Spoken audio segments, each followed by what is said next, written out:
అని అడుగుతారు. ఎంత ఎక్కువ పెట్టి ఎంత బాగా ఉందో నిలుచడం మీద వీళ్ళందరినీ ఆశ్రయించుకొని ఏం చెప్పానంటే, నేను సెమీ క్రిస్మస్ పెట్టుకుంటున్నాను 18వ తారీఖున, మీరు తప్పనిసరిగా రావాలి అని చెప్తే, వాళ్ళు కొట్టాలి కదా నేను ఖచ్చితంగా రావాలి అని అంటే, సరే వస్తానులే తప్పనిసరిగా అన్నారు. కనుక పునాదులు మీరు పునాదులు పాడైపోతే నీతిమంతులు ఏం చేస్తారు? పునాదులు స్థిరంగా ఉంటే నీతిమంతులు కూడా నిలుస్తారు. అనేకులు నీతిమంతులు కాగలుగుతారు. కనుక మన పునాది స్థిరంగా ఉండాలి, మనం స్థిరంగా ఉండాలి. కనుక మరి ఆశ, మార్పు చెందాలని ఒక ఆశ తప్పున వృద్ధాప్యానికి వచ్చినప్పటికి కూడా వాళ్ళ మనసు పొందడానికి దేవుడు చూపించాడు. కనుక మనం కూడా ఆశ కలిగి ఉండాలి. ఆశ మన ప్రాణాన్ని దేవుడు తృప్తి పరుస్తాడు. మంచిదండి, వాక్యం చదువుకుందాం. యోహాను సువార్త 15వ అధ్యాయం 5వ వచనం నుంచి 8వ వచనం వరకు చదువుకుందాం. యోహాను సువార్త 15వ అధ్యాయము 5వ వచనం నుండి 8వ వచనం వరకు చదువుకుందాం. ద్రాక్షవల్లిని నేను, తీగలు మీరు. ఎవరు నా యందు నిలిచి ఉండునో, నేను ఎవరి యందు నిలిచి ఉండునో వాడు బహుగా ఫలించును. నాకు వేరుగా ఉండి మీరేమీ చేయలేరు. ఎవడైనాను నా యందు నిలిచి ఉండని ఎడల వాడు తీగ వలె బయట పారవేయబడి ఎండిపోవును. మనుషులు అట్టి వాటిని పోగు చేసి అగ్నిలో పారవేయుదురు. అవి కాలిపోవును. నా యందు మీరును మీ యందు నా మాటలను నిలిచి ఉండిన యెడల మీకేది ఇష్టమో అడుగుడి, అది మీకు అనుగ్రహింపబడును. మీరు బహుగా ఫలించుట వలన నా తండ్రి మహిమపరచబడును. ఇందువలన మీరు నా శిష్యులగుదురు.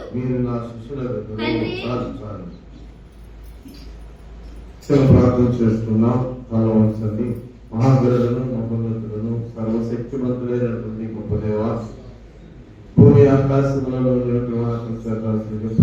దేవుడు, మీరు మమ్మల్ని ప్రేమించిన విధానం చూడగా ఆయన ఆశ్చర్యము కలుగుతున్నది. తండ్రి, నీ మాటల వలన మేము మేల్కొల్పబడటానికి మీరు మాతో అందరితో మీరు మాట్లాడండి. ప్రభా, మా బలహీనతలను మీరు గుర్తించగలుగుటకును, మీ ఎదురు విశ్వాసం ఉంచి బలవంతులను కాపాడుటకును, మీలో నిలిచి ఉండటకు మాకు సహాయం చేయండి. మాతో మీరుండి మీరు వారికి వినబుద్ధి, మాట్లాడడానికి శక్తినిచ్చి మా గురించి సహాయం చేయండి. ప్రభు యేసు నామమున వేడుకొని ప్రార్థిస్తున్నాము. ఆమేన్. ఆమేన్.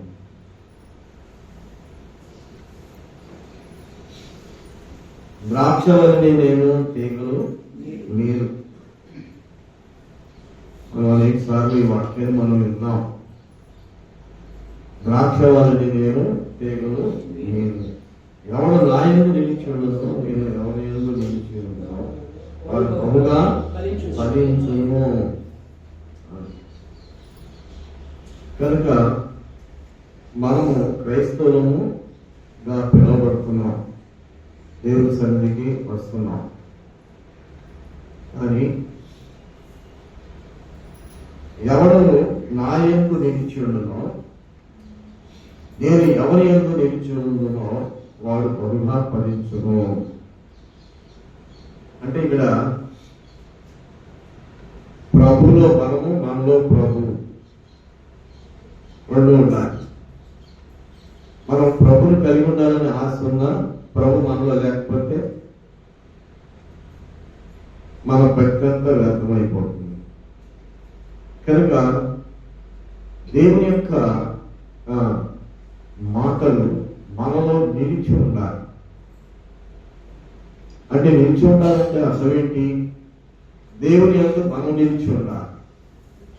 దేవుని మాటలు, వాక్యము మనలో నిలిచి ఉండాలి. అంటే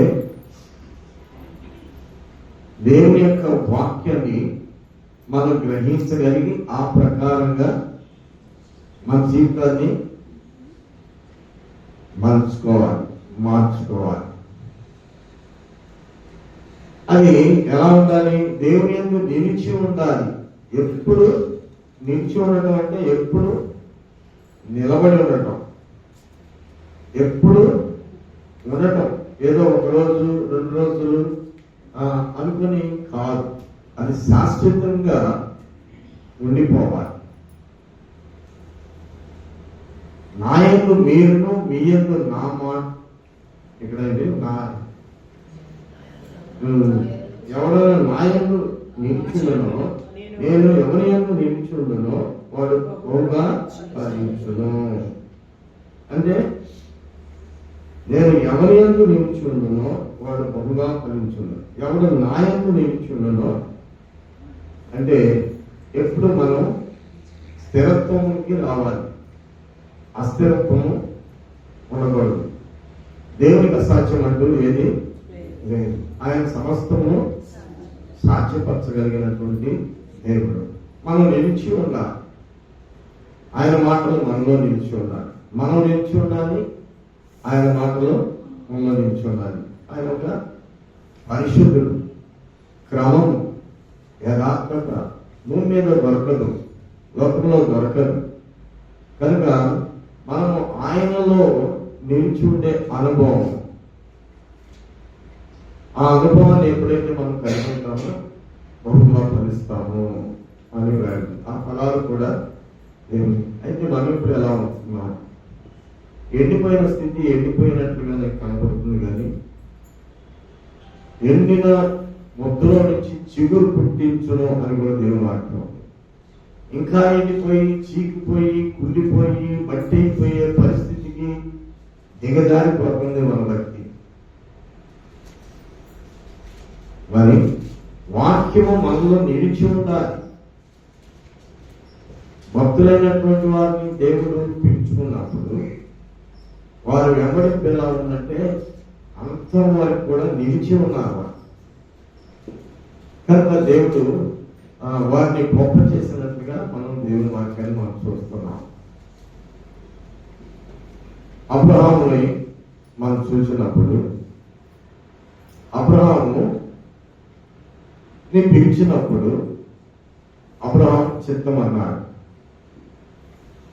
నువ్వు నీ స్వదేశాన్ని విడిచిపెట్టి నేను చూపించు ప్రదేశానికి నువ్వు వెళ్ళు, అక్కడ నేను గొప్ప జనముగా చేస్తాను అని అన్నాడు. ద్రాక్షావళి అంటే దేవుడు, తీగలు మనం. కనుక ద్రాక్షావళిలో నిలిచి ఉంటేనే అది ఫలిస్తుంది. ఆ తీగ అది నిలిచి లేకపోతే ఫలించదు. అబ్రహాము దేవుని నమ్మాను, అది అతనికి నీతిగా ఎంచబడాను అని రాయబడింది. ఆయన ప్రయాణమై దేవుడు చెప్పిన స్థలానికి వెళ్ళి నిరీక్షణ కలిగిన వాడుగా కనిపెట్టుకొని చూశాడు. చూసినప్పుడు ఆ వాగ్దానం నెరవేర్చబడడానికి ఎన్ని సంవత్సరాలు పట్టిందండి? అన్ని సంవత్సరాలు వేచి ఉన్నాడు. స్వదేశాన్ని, స్వజనాన్ని విడిచిపెట్టాడు, తండ్రింటిని విడిచిపెట్టాడు. దేవుని ప్రాముఖ్యంగా పెట్టుకున్నాడు. వాగ్దానం చేసిన దేవుడు నమ్మదగిన దేవుడు. దేవుడు మనం నమ్మదగిన వారు కాకపోయినప్పటికీ కూడా దేవుడు నమ్మదగిన దేవుడే. మనము నమ్మదగిన వారు కాకపోయినా అంటే దేవునికి అయిష్టమై జీవిస్తున్నప్పటికీ కూడా దేవుడు నమ్మదగిన దేవుడే. మనం ఆర్థిస్తున్నాం, ప్రభా నా పరిస్థితి ఇలా ఉంది, ఇలా ఉంది, ఇలా ఉందని. ఆపత్కాలంలో దేవునికి మొరపెట్టుకున్నప్పుడు దేవుడు కనికరించి దయాదాక్షిణత చూపించి ఆయన సహాయం చేసే దేవుడు అయి ఉన్నాడు. కనుక మనము నమ్మదగిన వారమైనట్లయితే, మనం నమ్మదగిన వారము కాకపోయినప్పటికీ కూడా ఆయన నమ్మదగిన దేవుడై ఉండి మనకు సహాయం చేస్తున్నప్పుడు, మనం నమ్మదగిన వారమైతే మరి ఎక్కువ సహాయము దేవుని ద్వారా మనకు దొరుకుతుంది కదా. అక్కడ చాలా మాదిరి జీవితాలు బైబిల్లో ఉన్నాయి. ఆ మాదిరిని మనం తీసుకోవాలి. మనుషులను మాదిరిగా తీసుకుంటే నువ్వు బతుకుని అవుతావు. మనుషులు అని అంటే దేవుని యొక్క స్వార్థ ప్రకటించిన, ప్రభువునికి వచ్చిన వారిలో ఏదో ఒక బలహీనత ఉంటుంది. మనం చూసేది ఏంటంటే బలహీనమైన వాటినే చూస్తాం కానీ వారిలో ఉన్న మంచితనం చూడం. చెడిపోయినటువంటి వ్యక్తుల్లో ఒక మంచి ఉంటుంది. ఆ మంచిని నువ్వు తీసుకోగలుగుతావా? ఆ చెడంతా ఎన్నో మంచులు ఉంటాయి కానీ ఒక చెడు ఉంటే ఆ చెడుని చూసి ఆ చెడుని తీసుకుంటావు, ఆ చెడుని విమర్శిస్తావు. కానీ ఒక వ్యక్తిలో మంచి ఉన్నదాన్ని, ఆ మంచిని నువ్వు తీసుకోగలిగే ఆ మనస్సు నీ మనస్సు అయి ఉండాలి. ఆ మనసు నీ మనస్సు అయి ఉన్నప్పుడు నువ్వు అందరి దగ్గర స్టోర్ చేసుకుంటావు. బైబిల్ చదువుతున్నప్పుడు బైబిల్లో ఉన్నటువంటి భక్తుల యొక్క జీవితాలని మనం చూస్తున్నప్పుడు, బైబిల్లో ఇలాంటి భక్తులు ఉన్నారు కదా, మన జీవితంలో మనకి అలాగా అన్వయించుకొని మనం కూడా ఇలా జీవించగలిగినట్లయితే ఇలా ఆశీర్వదించబడతాం కదా. నువ్వు వాక్యం వింటున్నప్పుడు, వాక్యం చదువుతున్నప్పుడు, అంత వృద్ధాప్యంలో పాపం గారు 5 అధ్యాయాలు చదివేవారు. రోజు 5 అధ్యాయాలు చదువుతారు, ప్రార్థన చేసుకుంటారు అని చెప్తున్నా. మనం పనులు ఎక్కువ, మన పనులు ఎక్కువ, ప్రార్థన తక్కువ. ఆపత్కాలు వచ్చినప్పుడు ప్రభావ ఇది మన జీవితం. కనుక ప్రభుత్వం ఎక్కువ సమయం మనం గడపగలిగినట్లయితే ఆయన ప్రేమ ఏంటో అర్థం అవుతుంది. ఆయనతో కలిసి ఉన్నప్పుడు ఆయన సమాధానం మనకు అర్థం అవుతుంది. కనుక ఇక్కడ అబ్రహాము దేవుని నమ్మి విడిచిపెట్టి తాను వెళ్ళవలసినటువంటి ప్రదేశానికి వెళ్ళి అక్కడ గుడారం వేసుకుని నివాసం చేశాడు. నివాసం చేసినప్పుడు కనిపెట్టి చూసినప్పుడు చాలా కాలం అయింది. 25 సంవత్సరాల వరకు సంతానం కలగలేదు. చివరికి దేవుడు ఆశీర్వదించి సంతానాన్ని ఇచ్చాడు. సంతానాన్ని ఇచ్చాడు. ఎంత దగ్గర ఉంటున్నాడంటే, నేను చేయబోయే కార్యమును నా అబ్రహాముకి నేను చెప్పగా ఉండునా అని ఎవరికి చెప్పి చేస్తున్నాడండి? దేవుడు కాచిదనా? దేవుడు ఎవరికి చెప్పి చేస్తున్నాడు? అబ్రహాం ఎవరు? మానవుడు, రక్త మాంసాలు కలిగినటువంటి మానవుడు. దేవుడు ఆత్మస్వరూపి, సర్వశక్తిమంతుడైనటువంటి దేవుడు, భూమి ఆకాశంలో నోటి మాట చేత సృజించినటువంటి దేవుడు ఎవరికి చెప్పాలంట? అంటే స్నేహం ఎంత పెరిగింది, అంటే ఎంత విధేయత పెరిగింది అబ్రహాంలో, ఎంత లోబడటం పెరిగింది. దేవుడు మానవుడికి చెప్పి చేస్తున్నాడట. మానవుడు మానవుడికి చెప్పి చేయరు. ఇప్పుడు ఈ దినాల్లో భర్త భార్యకి చెప్పి చేయడు. భర్తకి భార్యకి ఉన్న సంబంధం ఏంటండి? దగ్గర సంబంధమేగా. భర్తలైన వారు భార్యకి చెప్పి చేస్తారా కొన్ని విషయాలు? ఎందుకని? భార్య అంటే ఒక శరీరము, చెప్పి చేయరు. అలానే భార్యలు కూడా భర్తలకు చెప్పి, స్నేహితులు కూడా చెప్పి చేయరు. అంటే మనిషికి ఎలాంటి మనస్సు ఉంది? కానీ దేవుని మనస్సు చూడండి. దేవుడు మానవుడికి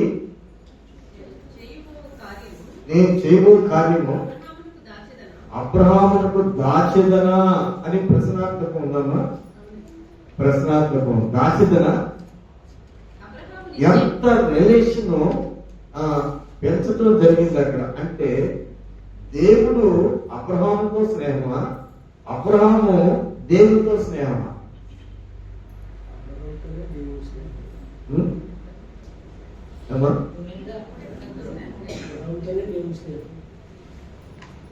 దేవుడి స్నేహమా?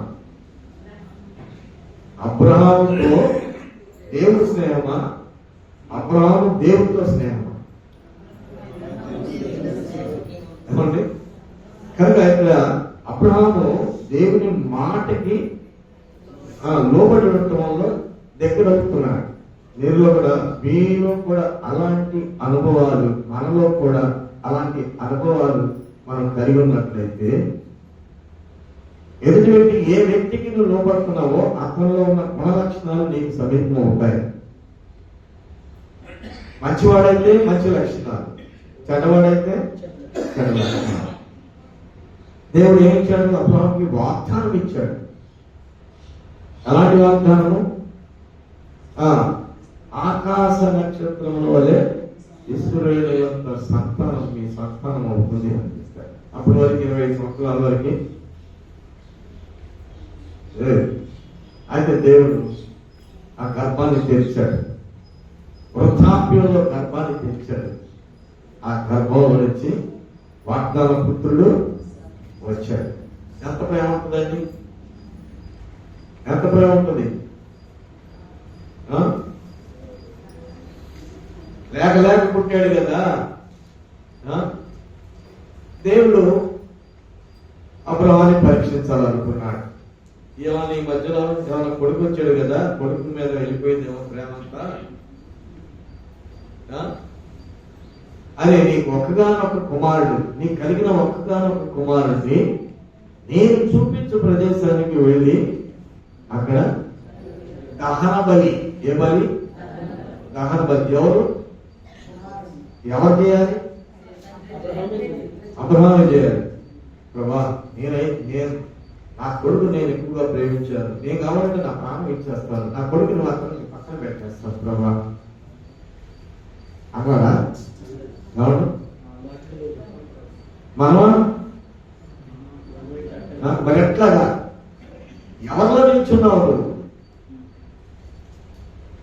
దేవుని మాటలు నీలో నిల్చున్నాయా?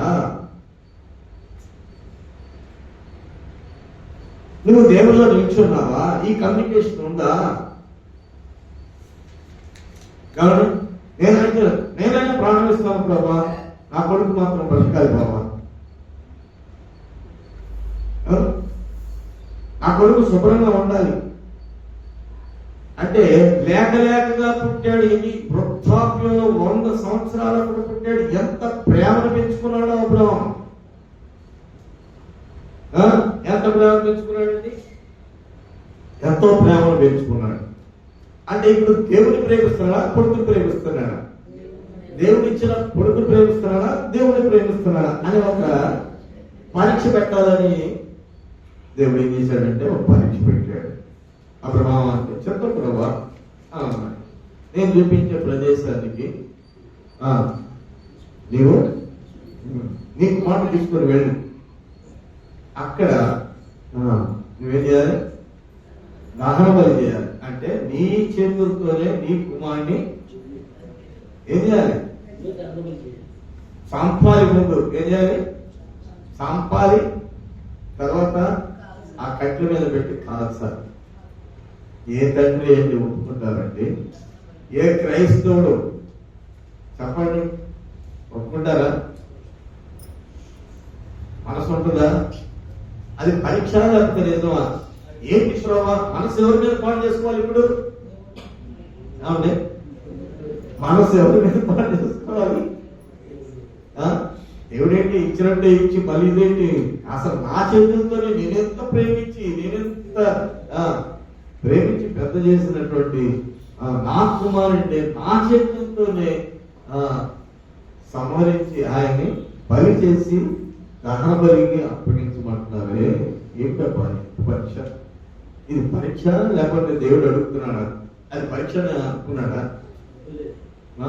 ఆయన విశ్వాసము ఎంతవరకు పెంచుకున్నాడంటే దేవుడి మీద ఎంతవరకు పెంచుకున్నాడంటే మృతచుల్యమైనటువంటి దేహములో నుంచి కుమారుడిని ఇవ్వగలిగినటువంటి దేవుడు వృక్షంలో నుంచి కూడా దేవుడు లేపగలడనే యొక్క నమ్మకము విశ్వాసం ఆయనకు కలిగింది. మా జీవితంలో విశ్వాసం అని చెప్పుకుంటున్నాం. ఆమెన్నంత విశ్వాసం పడలేదని అబ్రహాంకి ఎంత విశ్వాసం ఉంది? అబ్రహాంకి ఎంత విశ్వాసం ఉంది? విశ్వాసం పెరుగుతుందా? పక్కాగా దేవా నాకు సహాయం చేయనైనా, నాకు సహాయం చేయనైనా, నాకు సహాయం చేయనైనా అని అడగటమేనా? దేవుడి మీద ఆగినంత విశ్వాసమైన పెంచుకున్నావా?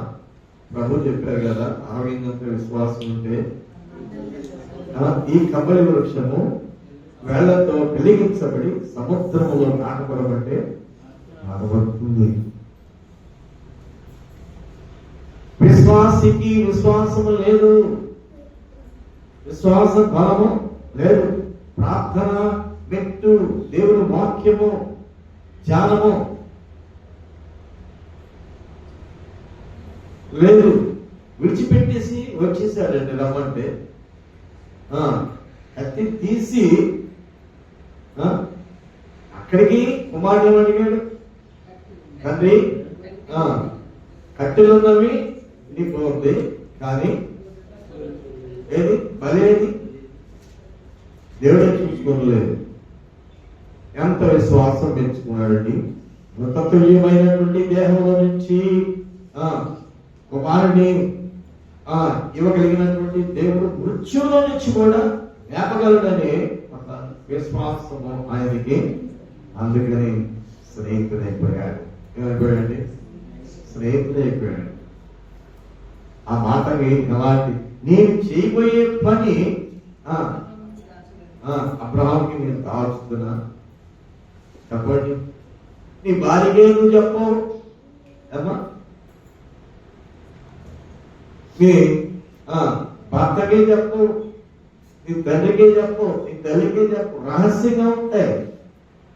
కానీ దేవుడంట ఆయన చేయబోయే పని ఎంతటి బట్టండి. ఏమైనా కొంచెం ఆగినంత నేర్చుకున్నావా అబ్రహాము నుంచి?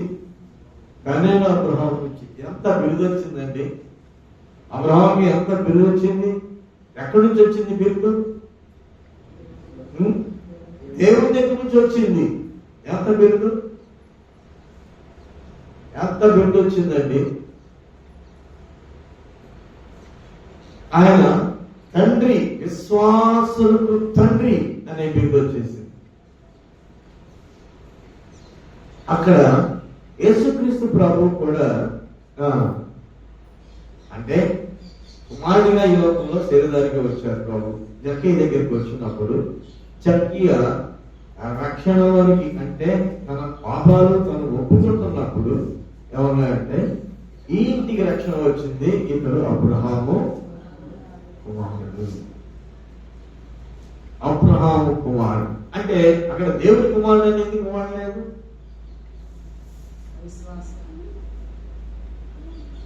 ఎంత ప్రాధాన్యత ఇచ్చాడండి. తనకంటే అవునా కాదండి, తనకంటే చూడండి, నువ్వు స్నేహం చేస్తే నీ స్నేహము ఒక నమ్మకంగా ఉంటే నిన్ను స్నేహించేవాళ్ళు నీకంటే ఎక్కువగా అంటారు. కొంతమంది ఏమంటారంటే నన్ను ఎన్నన్నా పడతారు కానీ ఆయన్ని నా స్నేహితుడు అంటానికి వీళ్ళుండదు. కొంతమంది ఏమంటారండి, నిన్న మా తల్లిని మాత్రం అన్నావా, ఊరుకోను అంటారా లేదా? చూడండి, దేవుడు మానవులతో ఎలాంటి అనుబంధము. కనుక పిల్లల మనము ఎలా ఉంటున్నాం, భక్తి విధానంలో ఎలా ఉంటున్నాం, కనుక ఎవరిని కందు నిలిచి ఉంటున్నాం, దేవుని మాటలు మనలో ఎలాగ నిలిచి ఉంటున్నాయి. నిలిచి ఉన్నట్లయితే మన ఇష్టం కదా. దేవుని మాటలో మనలో ఉంచినట్లయితే, దేవుని మాటలో మనం నా వైపు చూడండి, తల వంచుకోవాలి, నిద్రపోకండి, నా వైపు చూడండి. కొద్దిసేపు ముగించేస్తాం. ఎవరిని అంటే 7 గంటలు ప్రార్థన అంటే 6:30 అంటే రావట్లేదని 7 గంటలకు పెట్టి 8 గంటలకు వస్తున్నారు. 8 గంటలకు వచ్చి అది పాడవాడు ఇక్కడేంటి నిద్రపోతాడు. అక్కడ వాడు ఏం చేస్తాడంటే జోలపాట వేస్తాడు. ఎవరు? దేవుడికి విరోధి. జోలపాట వేసి ఏం చేస్తాడు? నిద్రపో, కాసేపు నిద్రపో, తర్వాత అంతా అలా చేస్తాడు. కనుక పిల్లగా ఇక్కడ వెంబడించటంలో, విశ్వాసంలో అబ్రహాము సంపూర్ణంగా దేవుని మాటకి, అంటే తన కుమారుని ఇవ్వడానికి ఏమాత్రమో చూడు, దేవుని మాట అలాగా వినగలిగాడు. కనుక దేవుని మాటలు మనలో ఎంతవరకు జీవించి ఉంటున్నాయి. ఏమొస్తున్నాయండి?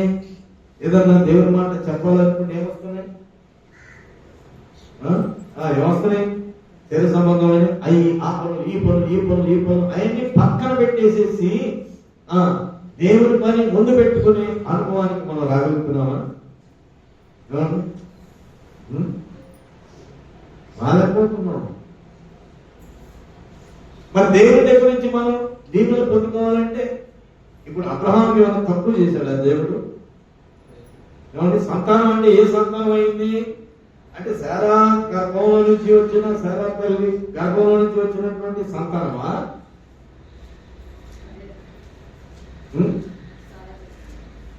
దేవుని చేత ఏర్పరచబడి ఉన్నటువంటి విధానంలో ఆ పాపముల నుంచి రక్షించబడినటువంటి వారందరూ కూడా ఎవరి సంతానం? యేసుక్రీస్తు ప్రభు యొక్క రక్తంలో కడగబడి పాపముల నుంచి విడిపించబడినటువంటి వారందరూ ఎవరి సంతానము?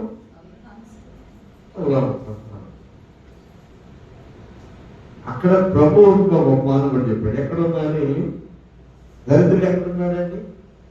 అబ్రహాము రొమ్మున ఆనుకొని ఉండేను అన్నాడు. ఏ స్థానంలో ఉన్నాడు అబ్రహాము? కనుక దేవుడు నమ్మదగిన దేవుడు. మనుషులు నమ్మదగిన వాడు కాకపోయినప్పటికీ కూడా దేవుడు నమ్మదగిన దేవుడు. దేవుడు నమ్ముదాం, విశ్వాసం ఉంచుదాం. ఇక దేవుడికి అసాధ్యమైనది ఏది లేదని తెలుసు. అంటే మనుషుడు కూడా విశ్వాసం ఉంచగలిగినప్పుడు దేవుడి దగ్గర మనిషిని కూడా అసాధ్యమైనది కాదా? చెప్పండి. దేవుడికి అసాధ్యమైనది ఏది లేదు. దేవుని యందు నమ్మిక వచ్చి విశ్వాసం ఉంచగలిగినప్పుడు మనిషిని కూడా అసాధ్యమైనది ఏముందా? ఏమండి? లేదు. కాకపోతే మనకేంటి, మనం ఏంటంటే మన పనులు చూసుకొని వస్తాం. వస్తే వస్తాం, లేకపోతే లేదు అన్నట్లుగా మన భక్తి ఉంది. విశ్వాసంతో నువ్వు దేవుని సన్నిధిలో కనిపెట్టగలిగినట్లయితే దేవునికి నువ్వు ఏదైతే అడుగుతావో అది నీకు, చూడండి అక్కడే రాయబడింది 8వ వచనం, 8 కాదండి 7వ వచనం.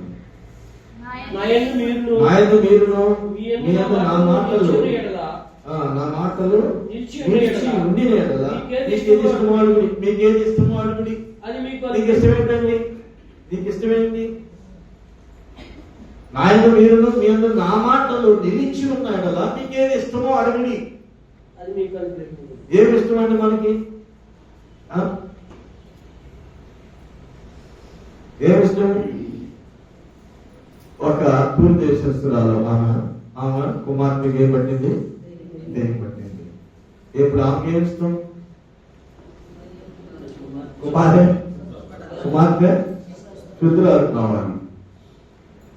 మరి ఇంకా చనిపోయినటువంటి వ్యక్తి ఎత్తబడి వెళుతున్నప్పుడు ఆ పిల్లవాడు ఆమె ఏం చేసింది? ప్రభు బాగా దగ్గరికి వచ్చింది. అప్పుడు ప్రభు ఏం చేశారు? ఆ పాడిని కొట్టి స్వస్థపరిచారు. అంటే మీకు ఏది ఇష్టము? చనిపోయినటువంటి వ్యక్తి కూడా ప్రభు మనకి ఇప్పుడు మనకి ఇష్టం ఏంటి? చనిపోయేటువంటి బ్రతకాలి.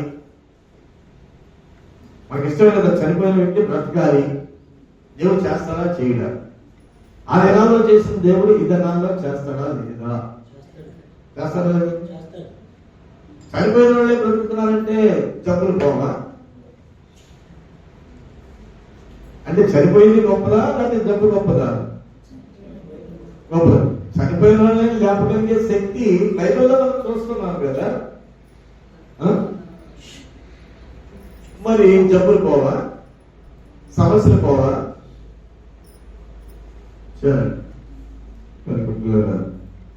మనం నమ్మటం అనేది మనకి సంపూర్ణతలోనికి కనుక నిలిచి ఉండండి. నిలిచి ఉండండి. ఆయన మీరు నిలిచి ఉండండి. మీ అందరూ నా మాటలు నిలిచి ఉండండి.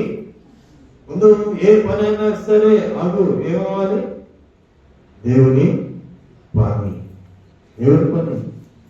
అబ్రహాము ఎలాంటి స్థితిలో ఆయన వర్ధిల్లాడు చూస్తున్నాం.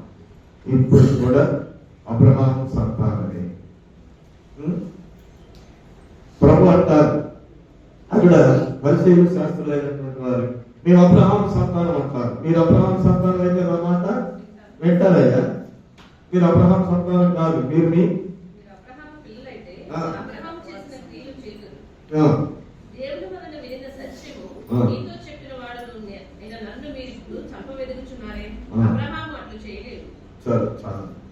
మీరు అబ్రహాము సంతానం అయితే చేస్తారు. ఆ మాట వింటారు. నన్ను ఎందుకు సంపాదిస్తారు అని ప్రభు చెప్పారు. ఆ దినాలు మీరు అబ్రహాము సంతానం కాదు. మరి ఎవరి సంతానం? మీరు మీ తండ్రి అయినటువంటి అపవాది సంతానం అనేది కోపం వచ్చేసింది. ఏమన్నా ఎప్పుడైనా మనం ఏదో చెప్పామనుకో, ఎవరు పని చెప్తారు అది కాదు ఈ పని అంటే కోపం వచ్చేస్తుంది మరి వెంటనే. ఇప్పుడు ఏ లెక్కలో ఉన్నాం మనం? పరిస్థితి లెక్కలో ఉన్నామా? అబ్రహాము సంతానం లెక్కలో ఉన్నామా? నీ పని ముఖ్యమైన పని ఆపివేసుకొని దేవుని పని చేయాలి నువ్వు అని అంటే ఏమంటారు? అది బలపడతాయి. రైల్వే క్వార్టర్స్ లో పక్కనే రైల్వే స్టేషన్ పక్కనే రైల్వే క్వార్టర్స్ లో ఉంటాయి. తెలుసా మీకు? ఎప్పుడైనా చూసారు? ఎప్పుడైనా రైల్వే స్టేషన్ పక్కనే రైల్వే క్వార్టర్స్ లో ఉంటాయి. చూసారా? రైల్వే స్టేషన్ చెప్పయ్యా, ఆయన చెప్పయ్యా ఉంటాయా? సంఘం బండి వచ్చిన తర్వాత వెళ్ళొచ్చులే అని ఇంట్లో కూర్చున్నాడు. బండి వచ్చినాక వెళ్ళొచ్చులే అని ఇంట్లో కూర్చున్నాడండి. ఎక్కడో నుంచి వచ్చారు కోపం. పండిపోతామని అడావిడిగా పరిగెత్తుకుంటా వచ్చి స్టేషన్ లో కూర్చున్నాడు. ఎవరు? దూరం నుంచి వచ్చిన స్టేషన్ లో కూర్చున్నాడు. బండి వస్తుందిలే వెళ్ళాలని చెప్పి ఇంట్లో కూర్చున్నాడు క్వార్టర్స్ లోనే. బండి రానే వచ్చింది. బండి వెళ్ళిపోయి బండి ఎవరు ఎక్కారండి?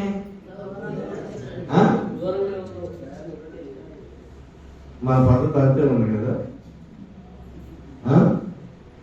స్టేషన్ పక్కనే ఉంది క్వార్టర్స్. అవును కదా? అర్థమవుతుందా లేదన్నా మీకు? స్టేషన్ పక్కనే క్వార్టర్స్ ఉంది. ఆనుకునే ఉందంట.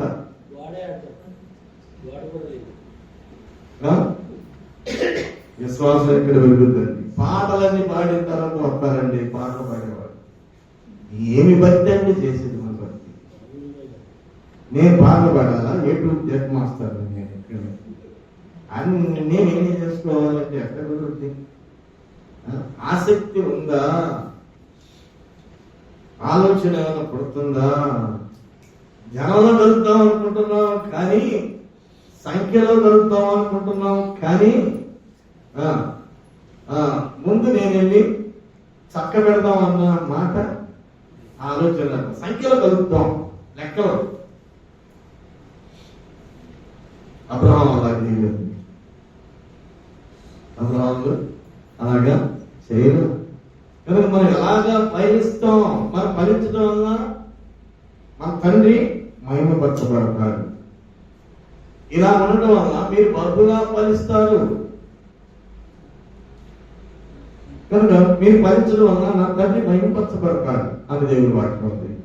కనుక మనం ఎలా ఉన్నాం, మనం పరిశీలన చేసుకోవాల్సిన వారిగా ఉన్నాం. అంబడించండి నన్ను అని ప్రభువు శిష్యులైనటువంటి వారికి చెప్పారు. వెంబడించమన్నప్పుడు ఏం చేశారు వాళ్ళు? సమస్తాన్ని విడిచిపెట్టి ఏం చేశారండి? వెంబడించారు. వెంబడించడంలో వెళ్ళాను. మా నాన్నగారు చనిపోయాడు, మా నాన్నగారు చనిపోయాడు అయ్యా, పాతిపెట్టి వస్తాను అన్నాడు. సరే వెళ్ళి జాలిపడి ఇల్లు పాతిపెట్టినప్పు అని అన్నారు. వారం రోజులు పోదండి వాసన, 4 రోజుల దాకా పోతాం వాసన. ఆ ఇంట్లో వాసన దిగులు మొత్తం 4 రోజుల దాకా. ఏమన్నా బతికేస్తావు నువ్వు? నీ విశ్వాసాన్ని విడిచిపెట్టేసేసి మనం వెళ్ళి తండ్రి దగ్గర ఏడిస్తే బతుకుతాడా? మట్టి పాలు. దేవుడి సన్నిధిలో వెళ్ళి నువ్వు విశ్వాసాన్ని ఉపయోగించి ప్రార్థన చేస్తే మరి ఈ సృష్టి తెలుసా మనకి? ఈ సూత్రం తెలుసా? ప్రభు ఏమన్నారు? వెళ్ళి బాధపెట్టులయ్యా అని అన్నాడా? వృద్ధులను బాధ పెట్టుకొని చెప్పడం వరకే కాదండి, నిలబడండి, అనేక అద్భుత కార్యాలు జరుగుతాయి. చేయండి, ప్రార్థన చేయండి, విశ్వాసము ముందు పెట్టుకోండి, భక్తులను ముందు పెట్టుకోండి, ప్రార్థన చేయండి, కన్నీళ్ళు విడవండి, ప్రభు పాదాలు కడగండి. దేవుడికి అసాధ్యమంటూ ఏది లేదు. శిష్యులు సమస్తాన్ని విడిచిపెట్టి ప్రభుని వెంబడించారు. సమస్తాన్ని విడిచిపెట్టేసి వెంబడించినట్టుగా దేవుడు. అయితే శిష్యులకి ఏం చెప్పారంటే, శిష్యులకి మనుషులను పట్టు జాలరుగా చేస్తాను అన్నారు. మనుషులను పట్టు జాల. మనుషులు పట్టడం ఏంటంటే, చేపలైతే సముద్రంలో అయితే, నదుల్లో అయితే చేపలు పట్టుకోవడం వలేస్తే పడుతుంది. ఇది ఒక సముద్రం. ఏది? లోకం ఒక సముద్రం. ఈ సముద్రంలో వల ఏం చేయాలి? వల వేసి వలలో పట్టుకోవడానికి మిమ్మల్ని జాగ్రత్తగా చేస్తానయ్యా అని అన్నారు ప్రభు. చేశారు కదా? అపవాది అనేవాడు కూడా వలేస్తున్నాడు. అపవాది కూడా వలేస్తున్నాడు. వల వేసి వాడు ఏం చేస్తున్నాడు? చిక్కించుకుంటున్నాడు. హబక్కులో అమార్చలో వాడు కాలం వేసి మానవుల్ని గుచ్చి లాగి ఉన్నాడు. లాగి ఉన్నాడు. గురువుకి చిక్కించుకొస్తున్నాడు. వాడు ఎక్కడ వేస్తున్నాడు? వాళ్ళ ఎక్కడ వేస్తున్నాడంటే, మనుషుల్ని పట్టుకోవడానికి వాళ్ళ వేస్తున్నాడు.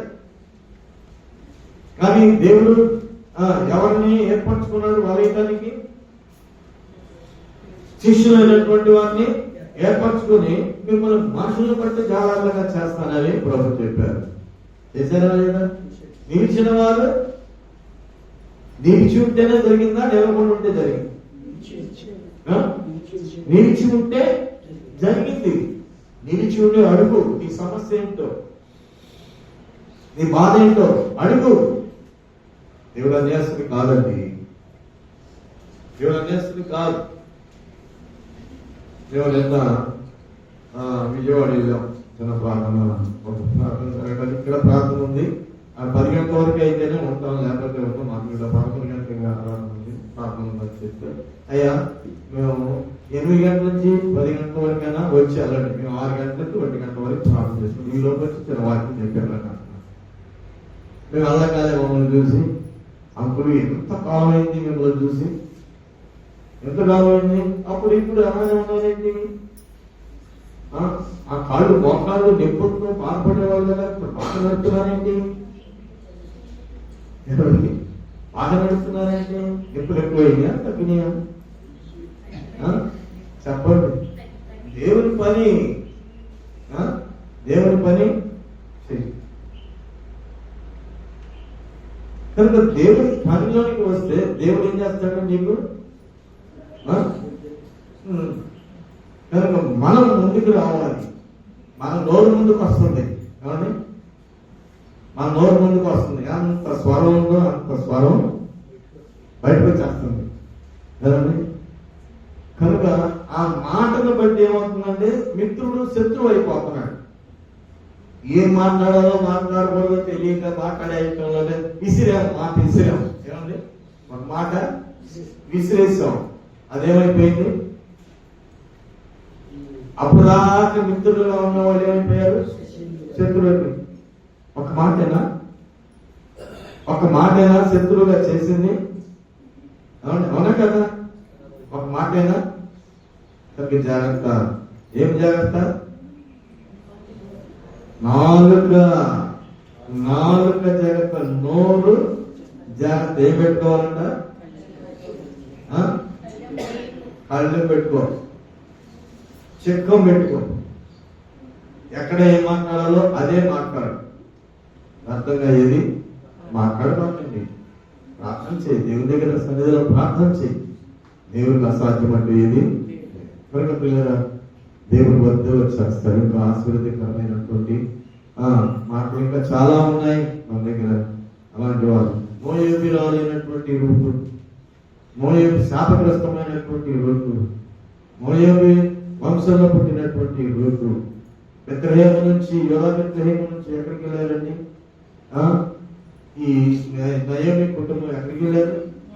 మోయాబు దేశానికి వెళ్ళారు. మోయాబు దేశానికి వెళ్ళారు. కరువు వచ్చిందని వెళ్ళారు. అక్కడికి వెళ్ళి అసలు పోగొట్టుకున్నారు. ఏం పోగొట్టుకున్నారు? ప్రాణాలు పోగొట్టుకున్నారు. ఎనిమిదికి పోయాడు, అతలోనికి వెళ్ళాడు. ఇద్దరు కూడా చనిపోయారు. చనిపోతే అక్కడ ఒక్కళ్ళ విగ్రహాలుగా మిగిలిపోయింది. దేవుడు యోధా దేశానికి కృప చూపించాడని తిరిగి మరలా యోధా దేశానికి వస్తున్నప్పుడు ఆ ఇద్దరు కోడళ్ళు కూడా కొంతలో వచ్చారు. అందులో కోడలు వెనకకి తిరిగింది. ఆ కథంతా తెలిసింది. అయితే రూతు ఏమంటుంది?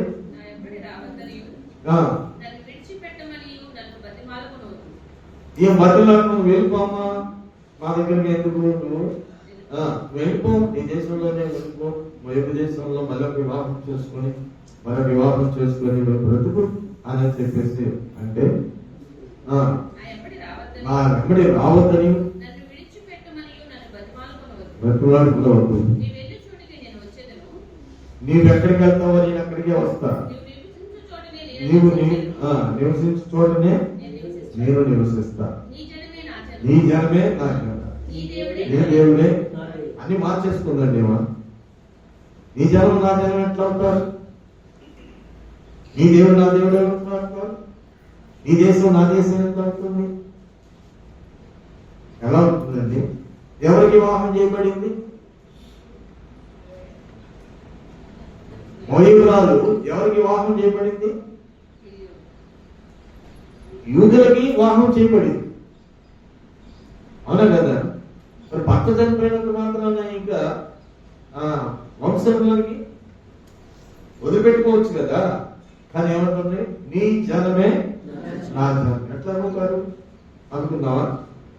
వెంబడించటంలో చెప్పండి. నాకు ఇంకా నువ్వుంటే చాలు, నీ జనమే నా జనం, నీ దేశమే నా దేశం. నువ్వు ఎక్కడుంటావు అక్కడ ఉంటావు. మరణంత నిన్ను వేరు చేసేది లేదు అని చెప్పేసి ఎలాంటి అనుబంధాన్ని పెంచుకుందో విశ్వాసం నిలబడుతుందా అక్కడ? ఆ దేశానికి వెళ్ళినప్పుడు పనికి కూడా రాలేదు. పరదేశుడు పరిగెత్తుకోవడానికి మాత్రమే అనుమతి. పరిగెంట తెలుసా మీకు? పరిగెత్తుకోవడానికి అనుమతి. ఆ పరిగెత్తుకుంటుంది. పరిగెత్తుకునేటప్పుడు కూడా ఎవరి పొలానికి వెళ్ళాలో ఆ పొలానికే అక్కడ వెంటుంది అత్తగారు. ఉండు, నేను చెప్తాను.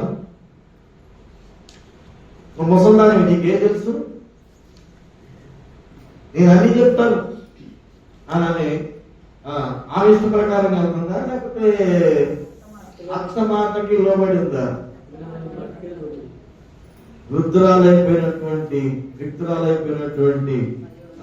నయోమి మాట అప్పటికి వింటూనే ఉన్నది. ఎక్కడికి వెళ్ళిందో, ఏమి చేసిందో అంతా అక్కడే చెప్తుంది. పిల్లరా, నువ్వేం చేస్తున్నావో దేవునికి చెప్తున్నావా? మనం దేవుని కళ్ళు మూస్తున్నాం, ఆయన చూస్తున్నాడు కానీ మనం ఆయన కళ్ళు మూస్తున్నాం. మోసపోతుడి దేవుడు ఎక్కిరించబడాడు. మనుషులు దేని విత్తనం ఆ పంటనే మోస్తాడు. కనుక పిల్లలు, అంత నమ్మకాన్ని బట్టి ఆమె ఏమైందండి? యజమానురాలు, దాసురాలు యజమానురాలుగా మారిపోయింది. ఏమంటే వాక్యాన్ని నమ్మినటువంటి వారికి ఏం తక్కువ ఉంటుంది ఇక్కడ చెప్పండి? అబ్రహాముకి ఏమైనా తక్కువైందా? పామరులైనటువంటి శిష్యులు విజయని పామరులకు ఏమైనా తక్కువైందా? ఏమైనా తక్కువ చేశాడా దేవుడు? వాళ్ళ నేల పడినటువంటి వారు స్వస్థత పొందారు. వాళ్ళ పాద ధూళి తాకినటువంటి వారికి మేలు కలిగింది. వాళ్ళ నోటి మాట అలా ఉంది. మరి దేవుని ఎందుకు మనం అశ్రద్ధ చేసుకుంటున్నాం? దేవుడి సన్నిధిలో బలంతో ప్రార్థన చేసుకోగలిగితే నీకు అసాధ్యమైంది. మీరు బహుగా ఫలిస్తారని దేవుని వాక్యం ఉంది కదా. మీరు ఫలించడం వలన ఆ తండ్రికి మహిమ అని ప్రభు చెప్తున్నారు.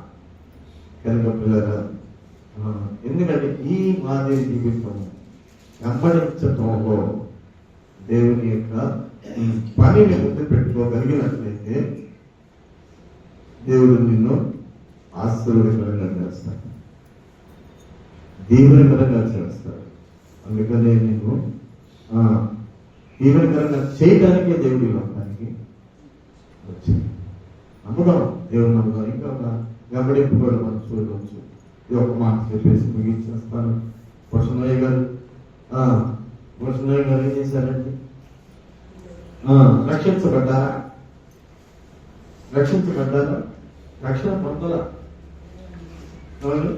అపరంజం గారికి ఆలోచన ఉంది, ఏదో మర్మం దాగి ఉంది, వాక్యము చదువుతున్నాము, అర్థం కావట్లేదు, ఏమిటో అని చెప్పేసి ఉన్నతమైనటువంటి ఉద్యోగాలు ఏం చేశారండి? విడిచిపెట్టేశారు. ఎవరు ఉద్యోగం కోసం ప్రార్థన చేయమనే వాళ్ళు అంటున్నారు, కానీ ఉద్యోగం విడిచిపెట్టాలయ్యా అనేవాళ్ళు వస్తున్నారండి. ఉద్యోగం కోసం ప్రార్థన చేయాలయ్యా. వాళ్ళు ఆ నిర్ణయం తీసుకోవాలి, ఉద్యోగాలని విడిచిపెట్టేయాలి అనుకున్నారు నిర్ణయం. అలాగేనా? 4 పిల్లలు ఉన్నారు, విడిచిపెట్టాలంటే ఇలాగా బ్రతకాలి. అప్పుడు ఎవరు చేశారండి? అబ్రహాము ఎలాగా బ్రతికారు కదా, అబ్రహాము పోషించిన దేవుడు మనల్ని పోషించలేడా అని బయలుదేరారు. సమస్తాన్ని ఉద్యోగాన్ని విడిచిపెట్టేసేసి సేవ చేశారు, కనిపెట్టుకొని ప్రార్థన చేశారు. అప్పుడు మందిర రాజరత్నం గారు విజయవాడలో ఆయన స్థలానికి దేవుడు పంపిస్తే అక్కడ మారుమనసు పొంది వారి వెనుకల్లో ప్రార్థన చేస్తే ఉన్న స్థలాన్ని అమ్మి నూజివీడులో స్థలం కొని అక్కడ ఎన్ని కష్టాలు పడ్డారో. అవునండి, మరి హెడ్ మాస్టర్ గా పనిచేశారు కదా, ట్యూషన్ చెప్పవచ్చుగా,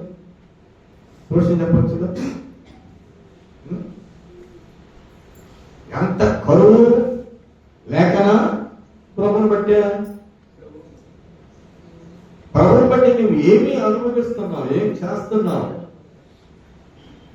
సమస్తాన్ని విడిచిపెట్టి అంత కష్టపడి ఇంకా ఎన్నో చెప్పుకోవాలంటే వాళ్ళ పడ్డ బాధలు ఎన్నో ఉన్నాయి. కానీ అలాంటి వ్యక్తులు ఇప్పుడు వాళ్ళు లేరు, కానీ వాళ్ళు చేసిన ప్రార్థన త్యాగము ఉంది. నువ్వు చేసే త్యాగము ప్రార్థన నువ్వు లేకపోయినా ఉంటది ఉంది. ఇప్పుడు వద్దలేదా చూడలేదా మనం ఆత్మలో చేరాము మనం కూడా. ఒక ఆత్మ రక్షించబడాలంటే ఎంత ఆస్తిత్యం కొనగలుగుతామండి. మరి ఎంతటి త్యాగము మన వద్ద ఉన్నటువంటి మన బైబిల్లో చూసినటువంటి వారు మనం చూడలేదు కానీ వాక్యంలో చూస్తున్నాం. కానీ మన ముందు ఉన్నటువంటి మన తరానికి ముందు ఉన్నటువంటి తరము వస్తున్నాయి. ఆయన ఎక్కడ కాలు పెట్టాడు, ఎక్కడ ప్రార్థన చేశాడు, మనందరూ వడమయ్యారు. ఆయన లేకపోయినా కానీ వాళ్ళు వచ్చి ఆ కుటుంబాలుగా రక్షించబడి సేవకులు అయిపోయారండి. ఎంత త్యాగం, ఎంత త్యాగం. వెంబడింపులో నమ్మకం ఉండాలి. కనుక పిల్లరా ఏరియాని వెంబడించినటువంటి విషయాలు ఎలా ఉన్నాడండి? దేవుడు నన్ను సుడిగాలిలో నుంచి తీసుకుని వెళ్ళబోతున్నాడు అని చెప్పేసి అవ్వకంటే ఇంకా ఏరియా గురించి ఈ విషయం గురించి చెప్పాలంటే ఆయన 12 ఎకరాల అరకల వ్యవసాయం, అటు వ్యవసాయం జరిగినటువంటి వ్యక్తి పిలవగానే ఏమయ్యాడు? ఆ వ్యవసాయాన్ని వదిలిపెట్టేసేసి వెంబడించాడు. వెంబడించినంత శిష్యుడిగా ఉన్నాడు, చేతుల మీద నిండిపోయినవాడుగా ఉన్నాడు. అయితే ఏమంటాడంటే దేవుడు నన్ను పిలుస్తున్నాడు, నేను వెళ్ళిపోవాలి అని. అంటే ఎలాగా? వెంబడిస్తున్నాడు.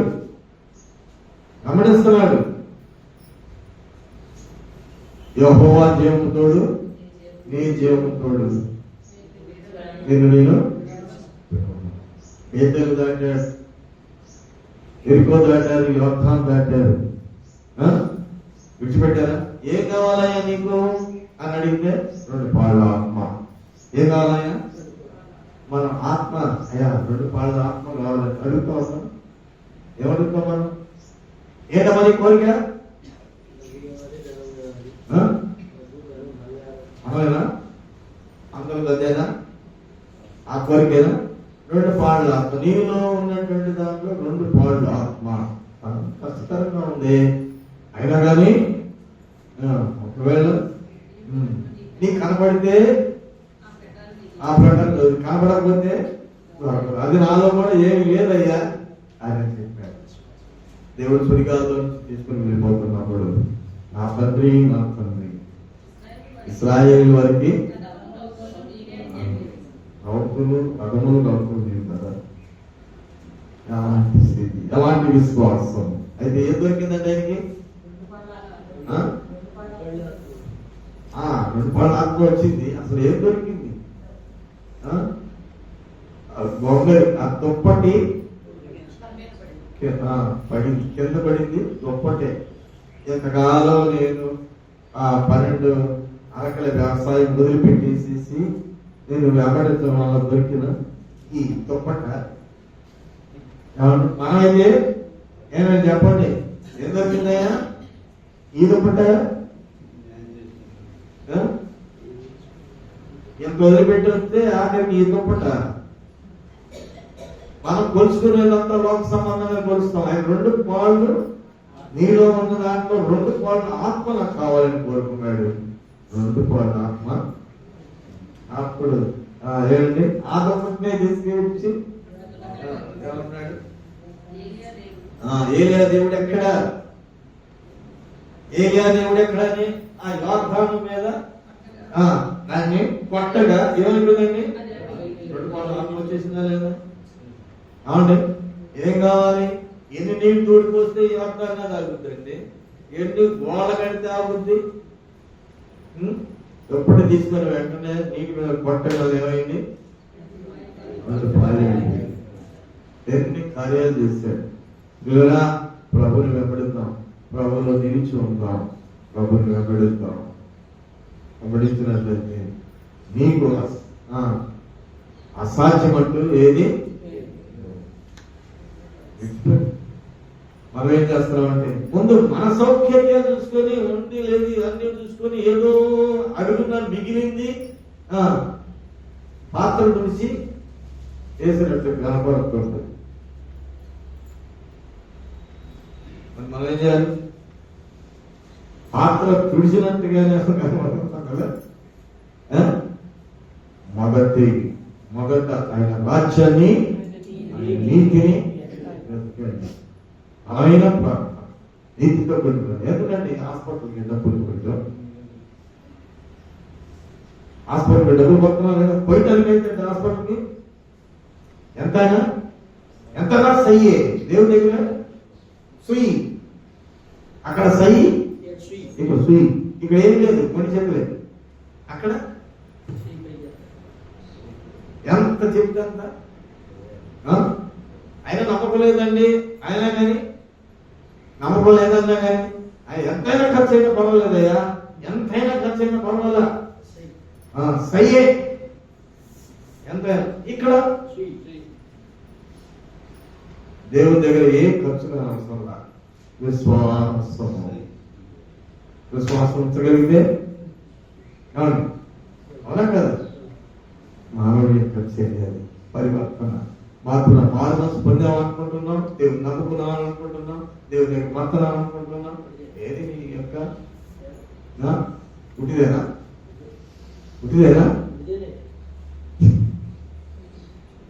మన బట్టి ఉడితే కాకూడదు, మన ప్రార్థన రకం కాకూడదు. మనము లోకాన్ని బట్టి కాదు, ప్రభుని బట్టి మనం ఆనందించగలిగినట్లయితే సమస్త కార్యాలు దేవుడి సంపూర్ణం చేస్తారు. అసాధ్యం అంటే ఏదో మనిషి కూడా అసాధ్యం అంటూ చెప్పండి. దేవుని నమ్మినటువంటి మనిషికి కూడా చెప్పండి అసాధ్యం అంటూ. దేవుడు ఏర్పరచుకున్నటువంటి ఇశ్రాయేలీయుల్ని ప్రపంచం మొత్తం వచ్చినా కానీ వాళ్ళు ఓడించలేరు. అది చిన్నది విశ్వాసం ఎంతండి ఆవిడంత ఎంత కార్యం జరుగుతుంది. అంబలి చెట్టు ఎదిగించబడి వేళతో ఎక్కడ నాటబడుతుందంటే ఆ దేవుడు మన దేవుడు అండి. మన దేవుడిని ఏదో మాట్లాడిన దేవుడిని కాదు, కథలని దేవుడిని కాదు, చూడని దేవుడిని కాదు. మనం నమ్ముకుంది మాట్లాడే దేవుడిని నమ్ముకున్నాం, వినే దేవుడిని నమ్ముకున్నాం, చూసే దేవుడిని నమ్ముకున్నాం, కదిలే దేవుడిని నమ్ముకున్నాం, సజీవుడైనటువంటి దేవుడిని మనం నమ్ముకున్నాం. మన విశ్వాసం ఎప్పుడు ఉపయోగిస్తున్నాం? అందరం అయిపోతున్నాం, అంధకారంలోనికి వెళ్ళిపోతున్నాం. ప్రభు దగ్గరికి రండి, అప్పుడు ఆయన మీ దగ్గరికి ప్రార్థన చేసుకున్నామండి.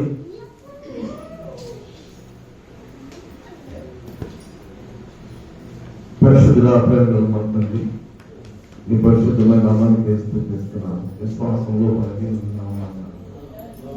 భక్తులైనటువంటి వారు ప్రభా ప్రార్థన చేసుకోండి. వారు అడగండి దేవుడి సన్నిధిలో చిన్న ప్రార్థన, ఒక్క 2 నిమిషాలు.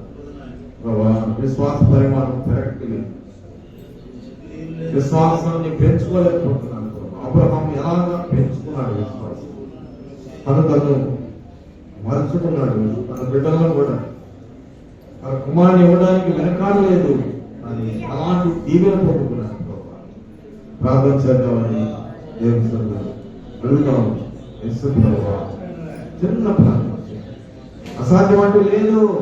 సంఘం ఉంది, సంఘంలో ఐక్యపరచబడి ప్రభు పాదాల దగ్గర మనం మొరపెట్టినప్పుడు ఎలాంటి ధైర్యము, ఎలాంటి వ్యాధిగ్రస్తుడైనను స్వస్థతను కాదు, మరణం సైతం ఓడిపోతుంది.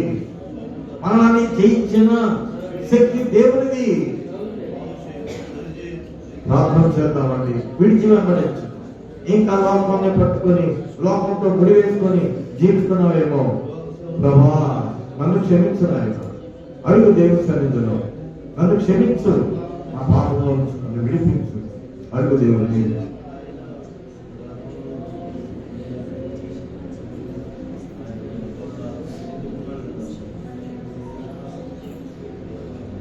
పరిశుద్ధుల ప్రేమలో మా తండ్రి, ఈ పరిశుద్ధమైన నామానికి స్తుతిస్తున్నాను.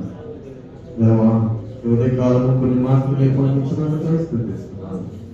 ప్రభా భక్తులైన వారు ఎలా వెంబడించారు అబ్రహాము రూతు ఆయన ఎలీషా ప్రభా నా తల్లి శిష్యులైనటువంటి వారు ఆయన మా ముందున్నటువంటి కాలము వస్తున్నాయి గారు ఎలాగ వెంబడించారు ప్రభా ఎలాగ ఆశీర్వదించబడ్డారు ఆ జీవితాల్లో ఆ పేరు చెప్పుకుంటున్నాము కానీ ప్రభా మేము వెంబడింపులో ఆయన ఓడిపోయిన వారుగా ఉంటున్నాము వెనుదిరిగే వారుగా ఉంటున్నాము తండ్రి ఆయన మమ్మల్ని క్షమించమని ప్రార్థన చేస్తున్నాను విశ్వాస పరిమాణం ఇంకా అసాధ్యమంటూ ఏదీ లేదు సమస్తము సాధ్యం మరణం సైతం ఓడించగలిగినటువంటి శక్తి దేవా మరణం తప్పించడే వశమని కూడా వాక్యం వ్యాధుల నుంచి విడిపించగలిగే శక్తివంతున్నారు ప్రభా దయచూపించండి అవిశ్వాసం వల్ల మేము పొందలేకపోతున్నాం విశ్వాసాన్ని దయచేయండి ఈ చిత్తంలో మేము ఆయన ఎదుర్కొని ఈ ఆత్మగాలు మా మీద విచలమని ప్రభా భక్తులు ఎలా నడిచారో వారి అడుగు కాలంలో నడుచుకుంటున్నాం మహిమగంతా మీరే ప్రవేశిస్తున్నాము ప్రార్థించున్నాను ఆమేన్ ఆమేన్ ఉపవాసమార్చుండగా సమర్పించుకుందాం.